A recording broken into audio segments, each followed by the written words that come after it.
Sex workers are calling on the president to include them as an essential service during lockdown. To discuss this now, I'm joined via Skype by Lesego Twale from the Sex Workers Education and Advocacy Task Force. That's Sweat for Sure, as it's better known. Lesego, good morning to you. Just explain your rationale. Why do you want to be considered an essential service at this time? I mean, as we all know, that sex work is one of the oldest professions in the world. And with us being sex work activists, we consider this work, which is providing for families and for the workers. So for us, at this point, sex workers are the hardest hit at this point because of the nature of the work they do. It requires physical contact. And with the national lockdown enforced, it means that there's no contact that sex workers can do with the clients or ways of making money in this during this pandemic. So we're saying to the government, while you're looking at assisting and aiding other workers during this time, also think of sex workers who are also hardest hit, who also are losing income due to this pandemic. So we're saying to the government, yes. How do you propose that should happen? From what I know, correct me if I'm wrong, most sex workers are not registered as employees.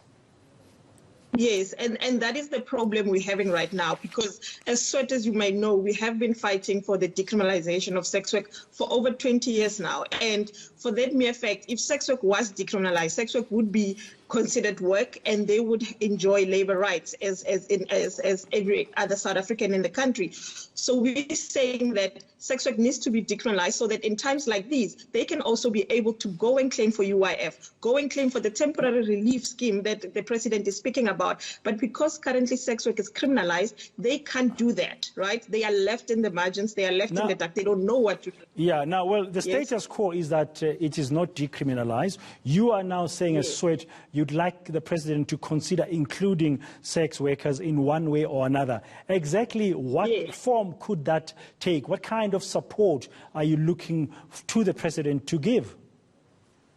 I mean, for now, I mean, I know the president has spoken about relieving casual workers, getting some sort of relief through maybe their companies or whatever. But we're saying if then the president decides to do something, there could be instances like how the grant system works, where sex workers can then go and receive some sort of grant payment for this period while they don't have jobs, you know. I mean, and this I know would come with some kind of dangers, because with the criminalization, you can be arrested for being a sex worker. So it means then sex workers have to say, I'm a sex worker, and then that can risk them getting arrested. But we're saying the government needs to see that this is a situation which is a disaster, and they need to be lenient a bit with the police to say, how can we in this month work with sex workers to make sure that they also are covered under this situation, but also moving forward, making sure that we give them rights that will allow them to access services like any other South African. Okay, correct me if I'm wrong. What I'm hearing, Lesego, is the following, is that under the circumstances, because sex work in South Africa is still a criminal offense, with a lockdown where nobody is supposed to go out of their homes unless it's essential, you are asking for the sex workers to be considered in one way or another in terms of financial support. Now, how do you get that financial support to somebody who's not registered in any way? How can they go into a place and say, hi, I'm a sex worker? How is that going to be viewed as legit? I'm just trying to be practical for a while. That's one aspect. The second aspect which you are raising is something for the future, that you are still asking as Sweat for sex work to be decriminalized. I don't think that's going to be addressed at this point. But just going back to practically now, how could a sex worker be assisted when they are not registered? It's not a recognized profession, it's a criminal offense. Yeah, and we do get that. We do get that on when you look at it on a practical level, it doesn't seem like it will work. But I feel like if we try, it will work, because we have organizations such as Sweat, such as Sisonke, which is the national movement of sex workers, which have a membership base that we know of, that we have on record, that we can vouch for to say these people are sex workers because they access our services. They are members of the... Okay, so your suggestion could be that organizations, an agency like yours, Sweat, and the others you've mentioned, could be used as vehicles, therefore, to allocate, distribute any amount of financial help that the president could give?